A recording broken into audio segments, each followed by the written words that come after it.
सुरेश वाजपेयी के परिवार से शायद कभी किसी ने पूछा हो कि वो इस धरती के हैं या नहीं। जब सवाल ही नहीं आया तो झगड़ा कहां से शुरू हो गया आखिर। अरविंद और सुरेश वाजपेयी दोनों परेशान हो उठते हैं। न जाने कौन लोग इन दिनों उनके होने पे सवाल खड़ा कर रहे हैं, लेकिन बीएमसी में अंग्रेजी के बजाय मराठी हो, इस लड़ाई का झंडा बुलंद करता है एक उत्तर भारतीय, राम मनोहर त्रिपाठी। 60 के दशक में मुंबई में हिंदी के पैर जमाए, पहले पत्रकार बने, फिर नगर सेवक और उसके बाद राज्य के मंत्री। बीएमसी में मराठी लागू हो, इसके लिए राम मनोहर त्रिपाठी ने भी आवाज बुलंद की। परिवार को फक्र है कि पिता ने मराठी की लड़ाई लड़ी। हमको अपने सरनेम की वजह से अलग दृष्टिकोण से देखते हैं, ठीक है ना। वो जरूरत भी नहीं समझते कि मुझे मराठी बोलनी उनसे अच्छी आती है कि नहीं आती है, ये भी उनके लिए जानना जरूरी नहीं है, ठीक है ना। हो सकता है महाराष्ट्र की सांस्कृतिक चेतना के बारे में, यहाँ के साहित्य के बारे में, यहाँ के सांस्कृतिक योगदान के बारे में मेरी जानकारी उनसे कहीं ज़्यादा है। ये सब जानना उनके लिए ज़रूरी नहीं है, उनकी समझ भी ज़रूरी नहीं। मेरा सरनेम ज़्यादा इंपॉर्टेंट हो जाता है मुझसे पहले। राम मनोहर त्रिपाठी उन लोगों में से थे जिन्होंने ये कहने का साहस जुटाया कि जो उत्तर भारतीय 10 साल से मुंबई में रह रहे हैं और मराठी सीख नहीं पाए हैं, उन्हें अब वापस चले जाना चाहिए। लेकिन अब परिवार भी सोच रहा है कि जब बात संस्कृति की है ही नहीं तो लड़ाई किस बात की।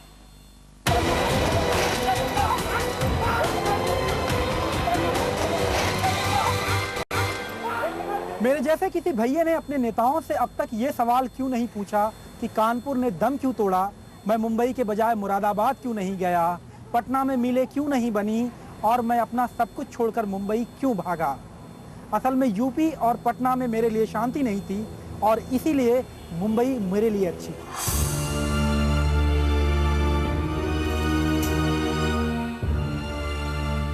उत्तर प्रदेश बीमार है, यहाँ कारखाने नहीं हैं, रोजगार नहीं है। बिहार से आने वाली ट्रेन खचाखच है क्योंकि लोगों को अपने सूबे में बेहतर काम नहीं मिलता। दूसरे राज्य में पहुंचते हैं तो सम्मान नहीं मिलता। लेकिन कभी बड़ी आवाजें खड़ी होती नहीं दिखती जो ये कह सकें कि उनकी बदतरी के लिए कौन है जिम्मेदार। पूर्णतः आर्थिक संकट है और उसके लिए जवाबदेह भी उस प्रदेश के सत्ताधीश हैं जिन प्रदेशों से लोग पलायन करके दूसरे प्रदेशों में रोजी रोटी कमाने के चक्कर में जाते हैं और वहां पर अपमान का अभिशाप झेलने के लिए मजबूर है। तो क्या पलायन के अलावा उत्तर भारतीयों के पास कोई विकल्प नहीं? ट्रेडिंग तो होती रही, जैसे सामान आया सामान बेचा, ये दुकानदारी तो होती थी, लेकिन कुछ उत्पादन हो जिसमें 150 आदमी लगें, इस तरह की स्थितियां बहुत कम थीं। दूसरी चीज़ ये है कि जो सहकारी प्रकल्प थे, लोगों को मिल करके करने वाले, वो भी वहाँ पर एक तरह से असफल रहे। महाराष्ट्र में क्या सहकारी मिलें गन्ने वन्ने की या सहकारी फैक्ट्रियाँ बहुत सारी आईं।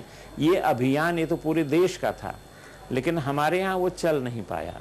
शायद इसलिए नहीं चला कि लोग एक दूसरे पर विश्वास नहीं कर सके, एक दूसरे का सहयोग नहीं कर सके, और आज भी वो सहकारिता वहाँ असफल है। इधर मुंबई की हवा उस पर दबाव बना रही है कि पर प्रांतीय मराठी सीखे। उसकी संस्कृति पर कई सवाल खड़े किए गए हैं और उसे समझ नहीं आ रहा कि कितना बदले खुद को। उसके ऊपर दबाव है कि बोली सीखे, लेकिन आवाज उठी है कि आखिर क्यों सीखे हैं ये सब कुछ हम। कोई जरूरी नहीं है कि आपको यहाँ आकर मराठी बोलनी चाहिए। मैं समझता हूँ ये उतना ही सार्थक है कि अगर कोई मराठी बाहर जाता है तो कोई ज़रूरी नहीं कि उसे बिहारी सीखना है या कहीं और की भाषा उसको सीखनी ज़रूरी है। ये तो उसके स्वभाव पर निर्भर करता है। हाँ, यहाँ आकर वो अपने आप को इस कल्चर में अपनाते हैं तो बहुत अच्छी बात है, क्योंकि आप जिसके घर आए हैं उस घर की तहजीब को अपनाना भी बहुत ज़रूरी